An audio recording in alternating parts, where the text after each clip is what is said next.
What's up? It's your self-proclaimed cinema shogun here, and this morning, the CEO of Twitter, Jack Dorsey, stepped down, just as the Ghislaine Maxwell trial was set to get underway. Now, the two probably don't have anything to do with each other. I just felt like it was odd timing that today, when the Maxwell trial should be the biggest news story in the news cycle, today is the day that Jack Dorsey decides to step down as CEO of Twitter. And I gotta admit, I was kind of happy about this news at first, and I know a lot of people were celebrating, simply because Twitter has been instrumental in the censorship of free speech for the last couple of years now, if not longer, definitely longer, but the last few years have been terrible on basically all of the social media platforms, Twitter being one of the worst. So a lot of people, including myself, were kind of excited about this news. But then, of course, it dawned on us, well, who will be replacing him? Who's going to be the monster replacing this guy? And we now have that answer, and ladies and gentlemen, we celebrated too early. Because Parag Agrawal is the new CEO of Twitter, and let me tell you, ladies and gentlemen, he is 10 times worse than Jack Dorsey. Now, I'm no fan of Jack Dorsey, but I don't think he was, how do I say it? Maybe he wasn't too far gone, but he was bound by his associates at Twitter and the people on the board, and I get it. I understand that all of the decisions that happen in these big corporations aren't necessarily, pointing towards one person. There's a lot of, dare I say, a lot of cooks in the kitchen when it comes to places like this. But this Parag Agrawal guy seems to me to be worse than Jack Dorsey. In fact, upon review of his past, turns out this guy's not a big freedom of speech guy. In a statement in one of his interviews, he says that he doesn't want Twitter to be bound by the First Amendment. And I want you to listen to this wording before I even go further in his statement. How? Using the word bound, when you use the word First Amendment, usually you wouldn't say I'm bounded by the First Amendment. You would maybe say I'm bounded by censorship. The very word bound almost seems negative, right? But that's how they do it, folks. They use these words. They use these play on words to manipulate the weak-minded. So now he's saying he's bounded by the freedom of speech, by the First Amendment. And he doesn't want to be bounded by that. So a guy that is about to be in charge of one of the biggest social media platforms in the world doesn't want to be bounded by the First Amendment, which is the freedom of speech. Is that not what social media platforms are for? For us to express our freedom of speech and expression? No, this guy doesn't want to be bound by that. He then goes forward and says that he's not really going to be worried about the freedom of speech, and he wants to spend less time thinking about the freedom of speech and wants to start thinking about the new times that we're in right now.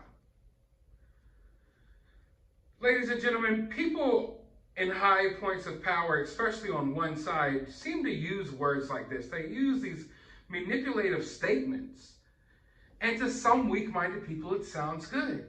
Like, oh yeah, he wants to worry about the new times. We're in new times now. This is just a fancy way of him saying that he doesn't care about the freedom of speech, and you will have no freedom of speech on Twitter anymore. And I know that some people want to view this as it's not a big deal, It's not a big deal when you get yanked off of a social media platform, That's not taking away your freedom of speech. You're still free to say whatever you want. You just can't say it on that platform. But first, a guy who talks about the new times, right? He's sitting here talking about how he's not worried about freedom of speech. He's worried about the new day and age, the new times we're in, right? Well, the new times we're in, social medias are basically branches of ourselves. You can say, wait, we don't need to get tied into social media like that, but social media is very, very important. It's just like little branches of ourselves. Here's a little piece of me on this social media site. To fully use your freedom of speech in 2021, you have to be able to use whatever social media site you want. That's now the town square. Back in the day, you would go to the town square to express your freedom of speech so everyone in town can hear you. Or you'll get, the most crowds around you and say what you feel like saying. Nowadays, that's what social media is. So when you cripple someone's ability to say what they want on social media, you are indeed taking away their freedom of speech. And that is, in fact, what this guy is going to be worried about. And don't worry. If you're on one side of the playing field, you'll be free to say whatever you want, for the most part, as long as you go with their talking points and their narrative. But it doesn't matter where you align politically. The moment that you go against their narrative, it's a wrap for you. They'll want you off their platform. Now, it's obvious to me when I look at the censorship on social media that for the most part it is targeting one side of things. It's targeting, I guess you could call it the right. It's what it seems like. But when you really look into it, there's a lot of people on the left getting censored as well. And before you know it, everyone will be censored. So oftentimes, and especially in these divisive times, something happens, like someone gets removed from Twitter. Someone loses their job for saying something. And one side will be like, yeah. And then the other side, yeah. And what we have here, folks, is both sides, while I will acknowledge that's mainly one side, but we have people on both sides cheering for the censorship of other people.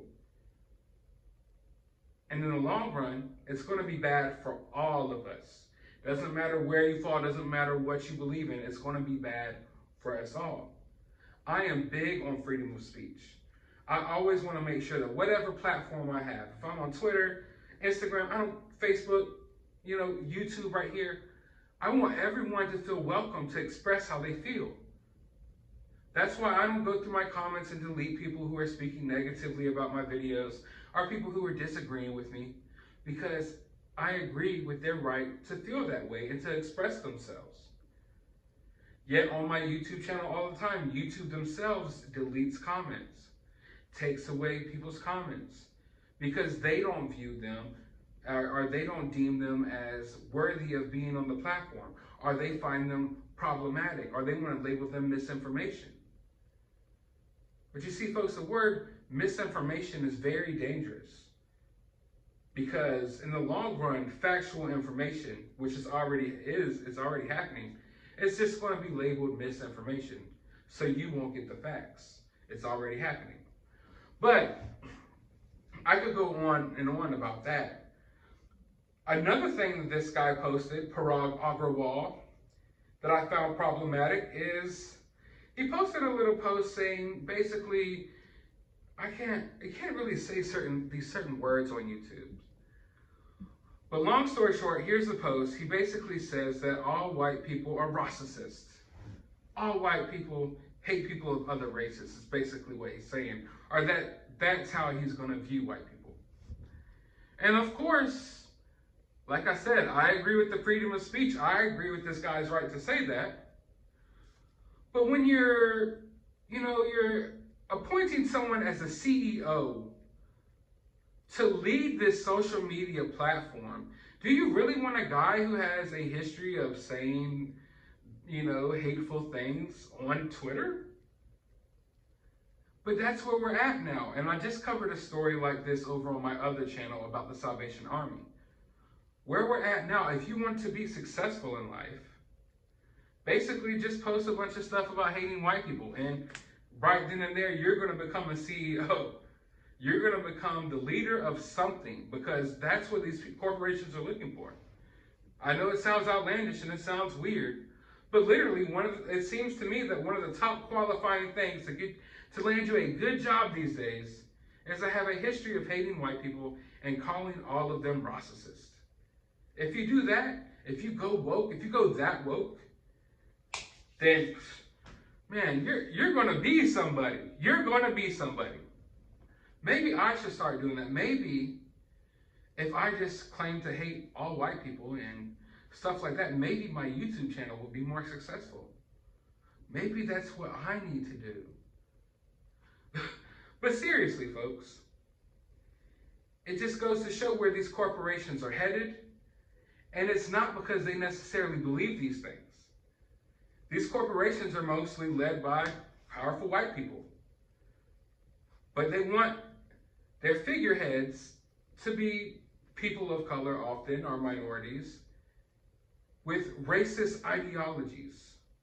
Because that's what furthers the divide. And the divide is what these people are pushing for. So here we have it, the new CEO of Twitter. He hates the freedom of speech and he hates white people. I mean, he doesn't say he hates white people, but I would assume that he hates racists, right? We all hate racists, right? Racists are the worst people out there. And if he views all white people as racists, then I would assume that he hates all white people. So yes, the CEO of Twitter he doesn't seem too fondly of white people, and he doesn't seem too fondly of the freedom of speech. So where is this platform going to go from there? Who knows? But I can assure you that Twitter is about to get more censored than ever. But I want to know your thoughts about this down in the comments below. While you're down there, hit that thumbs up button, hit that subscribe button, ring that notification bell. Go to the description of this video. I will have a link to my Cash App. If you would kindly like to support the channel, I will have a link to my other YouTube channel. I posted a new video over there the other day that I want y'all to check out. You can go check that out. And we'll also have a link to my Twitter. And for now, you can go follow me on there. Although I don't get on there enough because it's so toxic and it's just people like, Parag Agrawal, don't really want to support those type of guys. But hey, as always, find some time out of your day to go watch a movie.